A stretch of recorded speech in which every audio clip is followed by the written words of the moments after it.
కుల వివక్ష వ్యతిరేక పోరాట సంఘం 1998 అక్టోబర్ 2న ఏర్పడింది. ఆత్మగౌరవం, సమానత్వం, కుల నిర్మూలన లక్ష్యంతోన మొత్తం ఉమ్మడి ఆంధ్రప్రదేశ్లో, తెలంగాణలో సామాజిక న్యాయ పోరాటాలను నిర్వహిస్తుంది. స్వాతంత్రం వచ్చి 76 సంవత్సరాలు గడిచిపోయిన తర్వాత కూడా ఇప్పటికీ దళితులు, అంటరాంతరం, కుల వివక్ష, దాడులు, దౌర్జన్యాలు, హత్యాకాండలు, సాంఘిక బహిష్కరణలు, కుల దురంకార హత్యలు కొనసాగుతూనే ఉన్నాయి.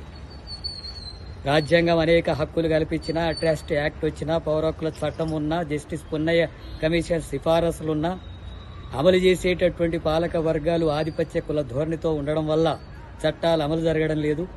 ఆ రకంగా అగ్రకుల ఆధిపత్యం కొనసాగుతుంది. మహిళల మీద అత్యాచారాలు జరుగుతున్నాయి. వీటిని అరికట్టడంలో కేంద్ర రాష్ట్ర ప్రభుత్వాలు పూర్తిగా విఫలమవుతున్నాయి. అలాగే ఆర్థిక సమానత్వం లేదు, బడ్జెట్లో వాటా అమలు జరగడం లేదు, రిజర్వేషన్లను సమగ్రంగా అమలు చేయడం లేదు, ఎస్సీ ఎస్టీ బ్యాక్లాగ్ పోస్టులు భర్తీ చేయడం లేదు, సంక్షేమ పథకాలకు నిధుల కోత విధిస్తున్నారు. దళితులకు సంబంధించినటువంటి సమస్యలు పరిష్కరించడంలో పూర్తిగా విఫలమవుతున్నాయి. ప్రధానంగా బీజేపీ అధికారులకు వచ్చిన తర్వాత దేశంలో దళితుల హక్కులు పూర్తిగా కాలరాయబడ్డాయి. దళితుల మీద దాడులు జరిగినటువంటి ఘటనల మీద కనీసం విచారణ లేనటువంటి దుస్థితి నెలకొన్నది. అట్లాగే ఎస్సీ ఎస్టీ సప్లాన్ అమలు జరగాలనేటటువంటి మార్గదర్శకాలని కేంద్ర ప్రభుత్వం అమలు చేయడం లేదు. దానివల్ల మొత్తం దేశవ్యాప్తంగా దళితులకు రావాల్సినటువంటి సంక్షేమ పథకాలు, సబ్సిడీలన్నీ కూడా కోత పెట్టడం అనేటప్పుడు జరుగుతుంది.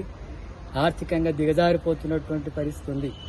ఈ నేపథ్యంలో మత ఉన్మాదాన్ని రెచ్చగొట్టి దళితుల మీద దౌర్జన్యాలు చేసేటటువంటి కార్యక్రమాలు కొనసాగిస్తున్న బీజేపీ రిజర్వేషన్లను నిర్మూలించాలని ప్రయత్నం చేస్తోంది.